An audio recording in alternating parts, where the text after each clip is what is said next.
எல்லாருக்கும் வணக்கம். இன்றைக்கி பார்த்திங்கன்னா எங்கள் அம்மா யுகாதி ஸ்பெஷலாக கர்நாடகா ஸ்டைலில் தான் சமைச்சிருக்காங்க.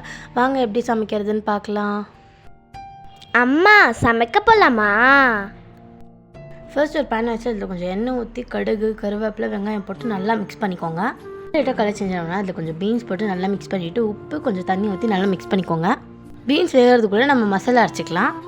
அப்புறமா ஒரு ஜாரில் நம்ம கட் பண்ணி வச்சு தேங்காய், கொஞ்சம் கொத்தமல்லி, அப்புறமா பச்சை மிளகாய், சீரகம், கொஞ்சம் தண்ணி ஊற்றி நல்லா அதை அரைச்சிக்கோங்க.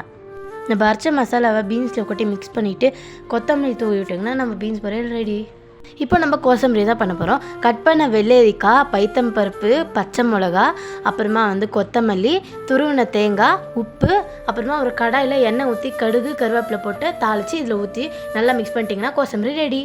இப்போ ஒவ்வொரு தான் செய்ய போகிறோம். ஒரு பவுலில் மைதா மாவு, உப்பு, மஞ்சத்தூள், தண்ணி ஊற்றி சப்பாத்தி மாவு மாதிரி பிசைஞ்சு வச்சுக்கோங்க. கொஞ்சம் எண்ணெய் ஊற்றி அது சாஃப்ட் ஆனதுக்கப்புறமா இன்னும் கொஞ்சம் எண்ணெய் ஊற்றி பிசைஞ்சு ஒரு மூடி போட்டு வச்சுக்கோங்க. இப்போ பருப்பை வேக வச்சுக்கலாம். பருப்பை நல்லா ஃபில்டர் பண்ணிக்கோங்க. ஒரு கடாயில் இடித்த வெல்லம், கொஞ்சம் தண்ணி, நம்ம வேக வச்ச பருப்பு போட்டு நல்லா மிக்ஸ் பண்ணிக்கோங்க. ஒரு ஜாரில் நம்ம செஞ்சு வச்ச ஸ்டஃபிங்கு, ஏலக்காய், அதுக்கப்புறமா துருவின தேங்காய் போட்டு நல்லா அரைச்சிக்கோங்க. நம்ம செஞ்ச மாவை சப்பாத்தி கல்லில் வச்சு கொஞ்சம் தட்டிட்டு நடுவில் ஸ்டஃபிங் வச்சு அதை நல்லா கையிலே தட்டிக்கோங்க. தோசைக்கல் காஞ்சதுக்கப்புறமா கொஞ்சம் எண்ணெய் ஊற்றி இதை போட்டு நல்லா தீயாத அளவுக்கு திருப்பி போட்டுக்கோங்க. இப்போ மாங்காய் சித்தனா செய்யலாம். ஒரு கடாயில் கொஞ்சம் எண்ணெய் ஊற்றிட்டு வேர்க்கடலை, கடலைப்பருப்பு, உளுத்தம்பருப்பு, கடுகு, சீரகம் போட்டு நல்லா மிக்ஸ் பண்ணிவிட்டு கருவேப்பிலை, பச்சை மிளகா, வெங்காயம் போட்டு நல்லா மிக்ஸ் பண்ணிக்கோங்க. ஒரு ஜாரில் இஞ்சி, பூண்டு, பட்டை, பச்சை மிளகா, அப்புறமா கொத்தமல்லி, கொஞ்சம் தேங்காய் போட்டு நல்லா அரைச்சி வெங்காயம் ப்ரௌன் ஆனோடனே அரைச்ச மசாலா அதில் கொட்டி மிக்ஸ் பண்ணிக்கோங்க.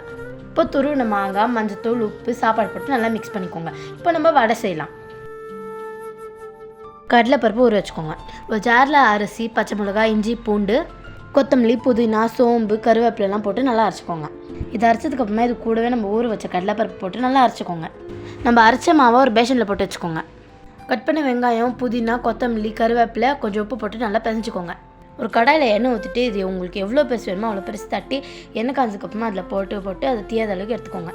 எல்லா டிஷ்ஷும் ரெடி. இதெல்லாம் பண்ணுறதுக்கு உங்களுக்கு கஷ்டமாக இருந்துச்சுன்னா ஃபெஸ்டிவல் டைமில் சொந்தக்கார் வீட்டில் சமைச்சு வச்சுருப்பாங்க, போய் சாப்பிட்ருங்க.